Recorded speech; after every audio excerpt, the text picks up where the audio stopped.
Good morning. Morning's in the Word. Thank you for watching today. Anybody happen to check out the supermoon the last 2 nights? It was really good. Last night we had a little bit of cloud cover here, so we couldn't really see it. But 2 nights ago it was awesome. It looked really incredible. And of course that sparked some conversation about the planets and the Earth and the Moon and the Sun and how it all kind of works. You know, my kids were asking all sorts of questions about what does it mean? What's a supermoon? Where does it come from? So we were talking about, the moon has orbits, and sometimes the orbits get closer, and sometimes they're further away, and sometimes they get closer, and it happens every month. Every month there's these same orbits, but sometimes we just aren't able to see the closer orbit. So, of course, that got me thinking about creation, and that's the direction we're going to go today. Is that creation? I'm going to read Colossians 1 here. We're going to start with verse 15. So, here we go.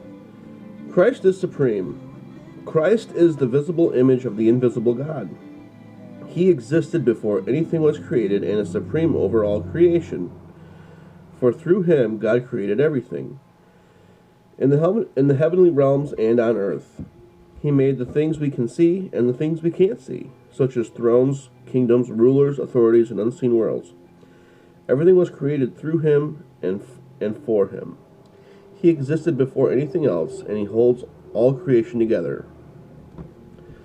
So, my son asked, well, what if the moon got too close, Dad? What if it crashed right into the Earth? Of course, all the crazy scenarios that kids can come up with. Well, what if the Earth stopped spinning? What if 100 questions? And what's cool is there's one answer to all those questions. God created it. God put it all together. God made it all happen. And then, of course, we got into the conversation about our older kids. Well, the Big Bang.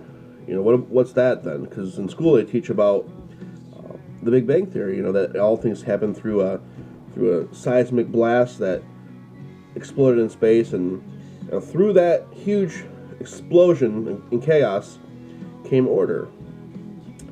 So my thought was, okay, I know that's what the schools teach, and that's what is the popular belief in our culture, is that order through chaos.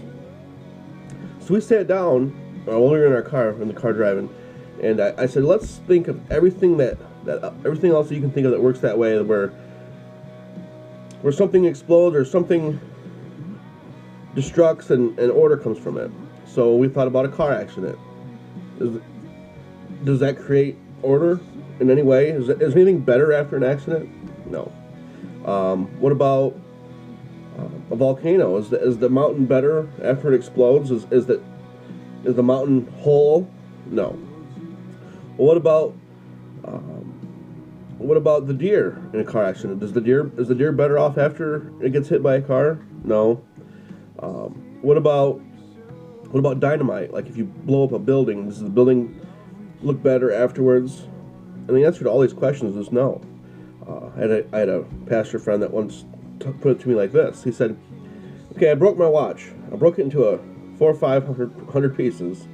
So what I'm going to do is I'm going to put them in my drawer, and I'm going to shake the drawer, slam it in and out as many times as I can, and eventually, according to science, it'll be fixed eventually. It might take millions of years, but it's going to be fixed."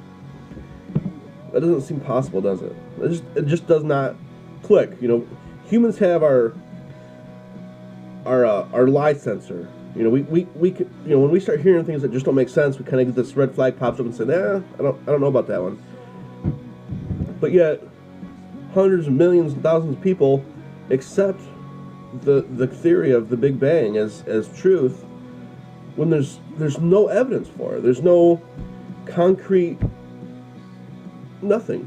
It takes more faith, and you've heard this, I'm sure. It takes more faith to believe in a Big Bang created an Earth and a moon that orbits by just a perfect tilt and the perfect distance and the perfect speed around a giant ball of fire with a tiny little moon that orbits around the planet in order, in perfect timing, at the perfect angles, at the perfect seasons, and everything just happens perfectly.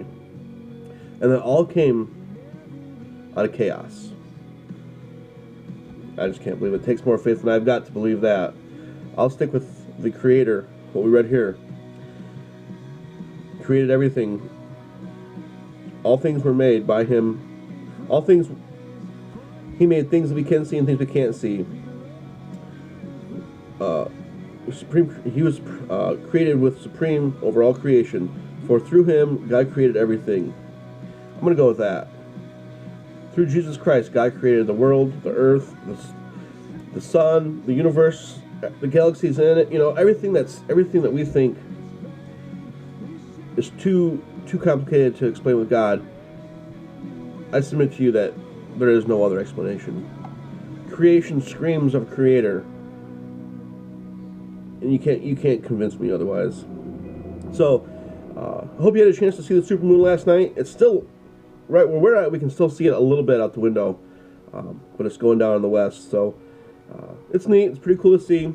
Another one of God's gifts, God's creations, that we can kind of marvel and wonder at. So, enjoy.